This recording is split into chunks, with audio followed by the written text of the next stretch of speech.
Hello everyone, তো এই বর্ষা মুখরিত দিনে আজকে সবাইকে আমার শুভেচ্ছা। তো আজকে আমি এই জুতোটা পরার চেষ্টা করছি। আমার জুতোটা রীতিমতো হাওয়ায় ভাসছে, আর জুতোটা খুব দামি। আমি যখন বাইরে যাব, আমাদের এই হলদিয়া শহরটাও একটু বেশ অন্যরকম।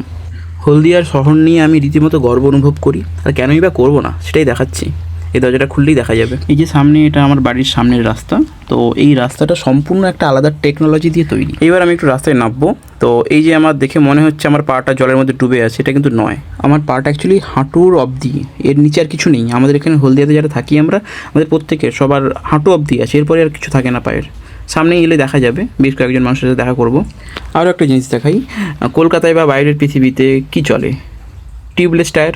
আর আমাদের এখানে টায়ারলেস কার, টায়ারলেস অটো, টায়ারলেস স্কুটি এবং টায়ারলেস গাড়ি, সব কিছু, কোনো কিছুর টায়ার নেই। হলদিয়াতে যদি কিছু থাকে সেটা হলো এই রাস্তা সাইডের দোকানগুলো, যেগুলো বন্ধই থাকে।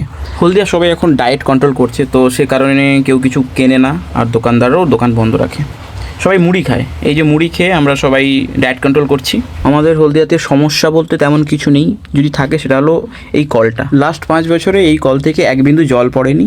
তো হলদিয়াতে এখন জলের খুব অভাব, চারিদিকে জলের অভাব, হাহাকার। হাহাকার করতে গিয়ে মনে পড়লো, আমাদের এখানে একটা কিন্তু সুইমিং পুল হয়েছে। 15ই আগস্ট এখানে সুইমিং পুলটার উদ্বোধন ছিল। তো দেখাই সুইমিং পুলটা। আচ্ছা, 15ই আগস্ট মানে ওই দিন, দুদিন আগে, ওই দিন কিন্তু জল ছিল না সুইমিং পুলে। তো সেই জন্য ওখানে একটা ফুটবল খেলা হয়েছিল, একটা বেশ 16 টিমের একটা নকআউট টুর্নামেন্ট হয়েছিল। তো আজকে জল আছে। আর হলদিয়াতে যেহেতু এখন জলের খুব অভাব চলছে, তাই জল কিন্তু কিনে আনা হয়েছে বাইরে থেকে। প্রান্তিক থেকে শুরু করে বড়লোক শ্রেণী সমস্ত মানুষের কথা ভেবে এই সুইমিং পুলটা তৈরি করা হয়েছে। তো এটা হলো ticket counter.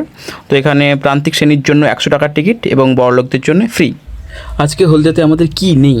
Auto clean dustbin আছে, সুন্দর রাস্তা আছে, ওয়েল টেকনোলজি আছে। উন্নত এই হলদিয়া শহরের যদি অভাব বলতে একটাই জিনিস বলা যায়, সেটা হলো জল। এই যে জল পাচার হয়ে যাচ্ছে, জলদস্যুরা জল পাচার করছে। মিডিয়ারা কিন্তু খুবই উৎসুক আমাদের হলদিয়ার এই অবস্থাকে দেখানোর জন্য পৃথিবীর সামনে। তারা খুব চাইছে এখানে আসতে, কিন্তু আমরাই বাধা দিচ্ছি, আমরা তাদের আসতে দিচ্ছি না। সেই জন্যে অনেকেই জানতে পারেনি এই বিষয়গুলো, তাই আমি সবাইকে জানিয়ে দিলাম। এবং সবার শেষে, ওয়েলকাম টু হলদিয়া।